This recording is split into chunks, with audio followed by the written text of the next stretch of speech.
শীতকাল আসার আগেই সিরাজগঞ্জের বিভিন্ন উপজেলায় দেখা মিলছে পরিযায়ী পাখির।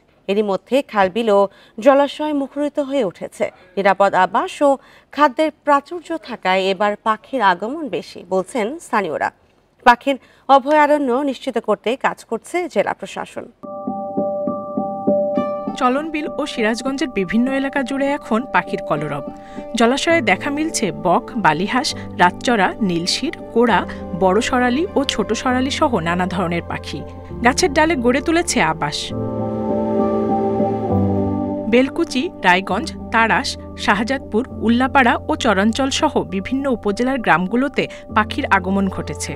স্থানীয়রা বলছেন, অনুকূল পরিবেশ হওয়ায় দিন দিন পাখির উপস্থিতি বাড়ছে। সারা উপজেলার প্রত্যেকটা গাছেই কিন্তু লক্ষ লক্ষ সাদা বক, শামুকখোর পাখি কিন্তু আছে। এই পাশেই নদীতে থেকে ওদের খাবার আহরণ করা খুবই সহজ হয়, এই জন্য আমাদের এখানে পর্যাপ্ত পাখি।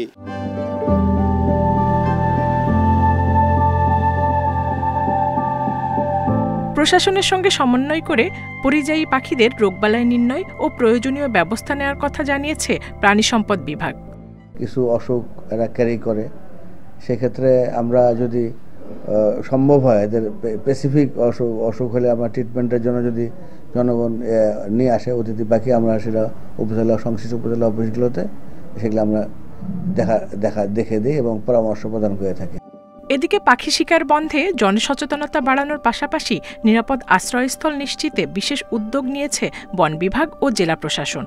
সবাইকে বোঝানোর চেষ্টা করছি যাতে কেউ অতিথি পাখি নিধন না করে, এবং তারপরেও যদি কেউ নিধন করে এরকম কোনো খবর আমরা পাই, সাথে সাথে আমরা প্রশাসনের সহযোগিতা নিয়ে উক্ত স্থানে গিয়ে সেটা বিষয়টা দেখার চেষ্টা করছি। আমরা ইতিমধ্যে উপজেলা নির্বাহী অফিসারদেরকে নির্দেশনা প্রদান করেছি যেন কোনো ধরনের অতিথি পাখি কেউ যেন নিধন করতে না পারে।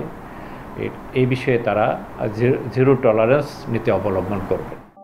পাখি রক্ষায় কার্যকর পদক্ষেপ নেওয়া হলে সারা দেশেই পরিযায়ী পাখির আগমন বাড়বে বলছেন তারা। Independent news.